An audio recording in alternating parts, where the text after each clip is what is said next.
והבנתי שאני היחיד שלא הכין את ההרצאה שלו, אין לי מצגת, אני לא יודע מה הולך להגיד, כנראה בגלל להגיד יש לי ביטחון וזה, אבל... ואני לא רוצה לדבר, זאת אומרת, מה שאני אעשה ככה, קודם כל אני אעשה את הקטע המסחרי. כתבתי ספר ללכת על המים, להשיג בחנויות הספרים המובחרים. אני לא אדבר על הספר, תקראו את הספר, תקראו, אין ספר נהדר. אני רוצה לדבר דווקא על המתודולוגיה של ניתוח הסרטים שלי, או פרשנות של הסרטים, למה אני חושב שזה חשוב, למה אני עושה את זה, ואני אקח קטע אחד מהסרט ואני אדבר עליו, ואני אדגים, ואחר כך מי שירצה באמת שיקרא את הספר.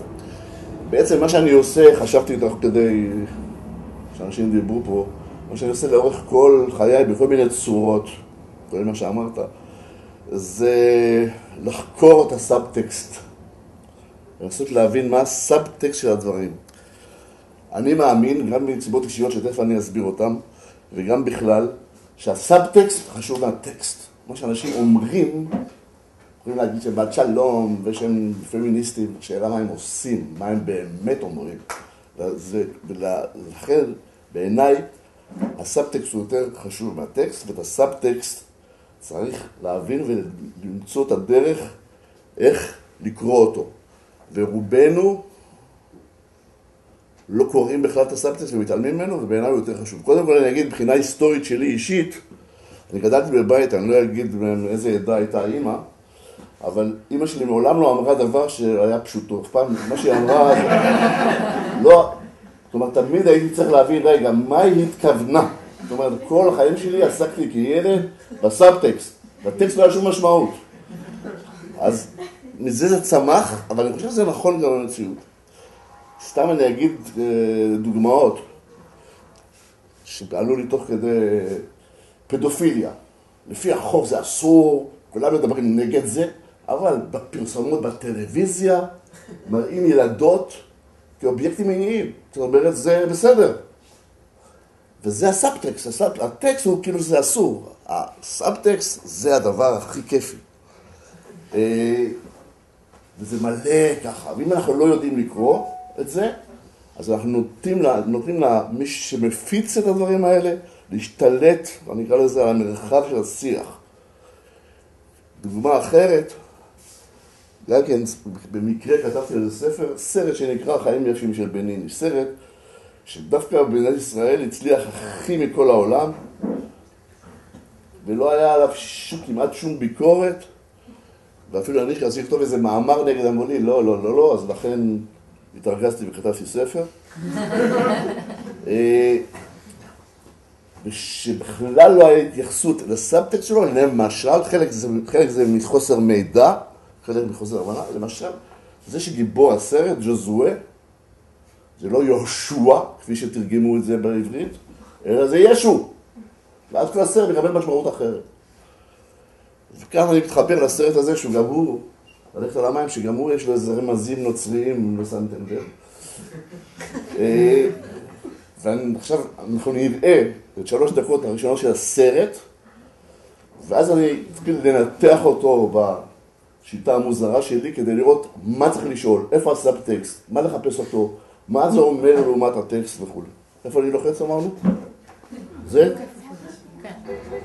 וואלה, עשיתי זאת.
Please be careful when you leave the boat and take all your belongings with you. When in Uskadar, walk along the promenade and eat some of the fish our local fishermen release. شوف شوف ابراهيم هذا شد البالون عليك. لا شده احسن ما فيه. خلاص ابراهيم حطي بابا يجي يجي شوف حبيبي كيف بالرحله؟ خير شفت اشياء حلوه؟ شوف حسن حسن شو صار؟ حسن هيل حدا يساعدني أرجوكم هيل هيل حسن حسن هيل بليز بليز هيل تراك يسمع ما في شو خاص حسن حسن حبيبي حسن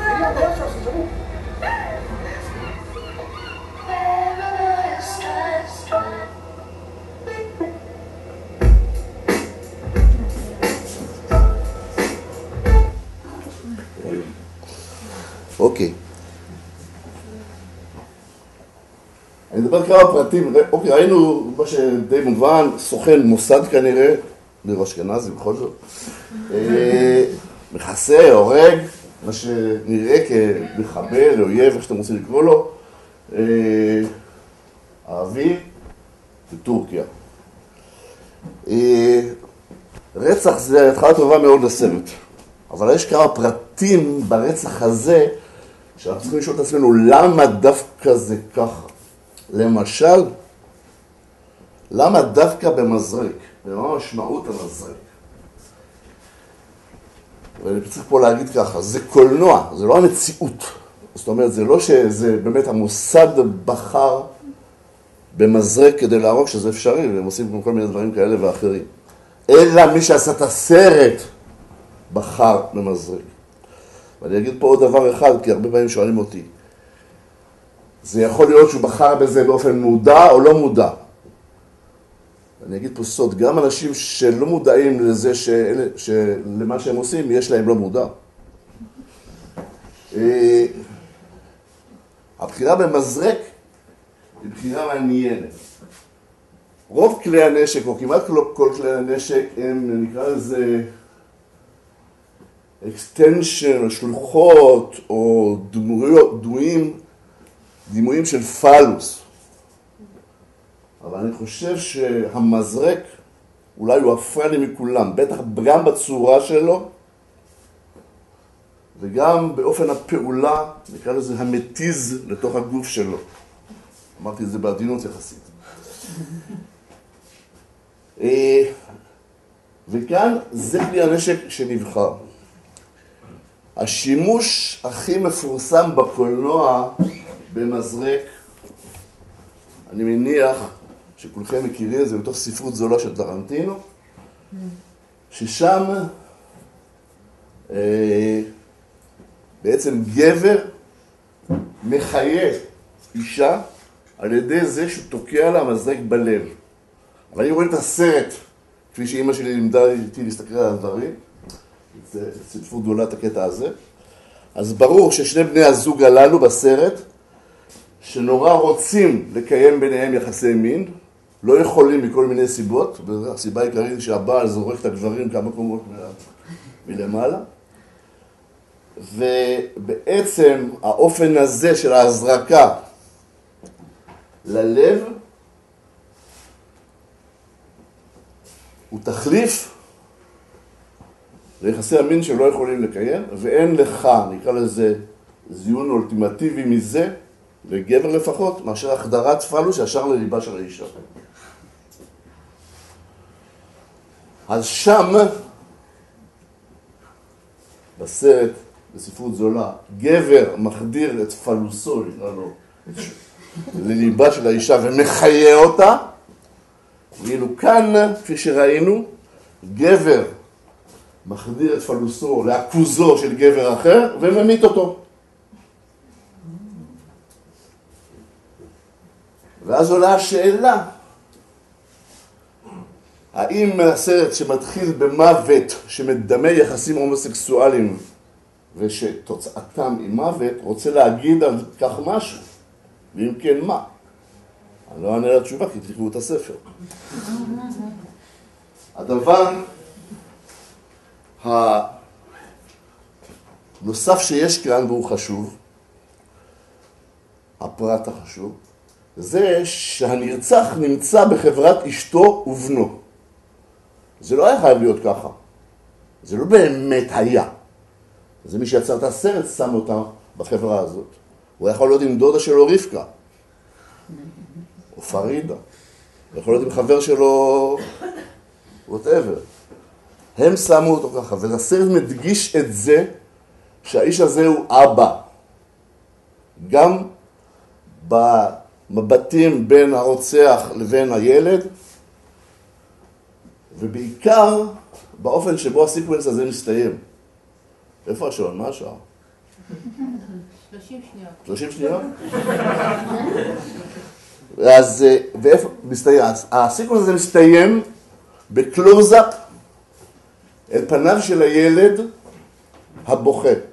וזה דרך בקולנוע לגרום להזדהות עם הילד הזה, עם האיש הזה שאליו הדבר הזה נעשה. זאת אומרת שבעצם מה שאנחנו חווים פה זה לא רק בטקסט רצח מחבל, אלא בסאבטקסט רצח אב.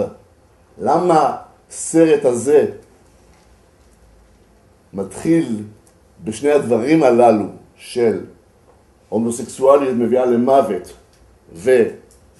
ורצח אב? בגלל שאין זמן, אין ברירה, תצטרכו לקרוא את הספר. תודה.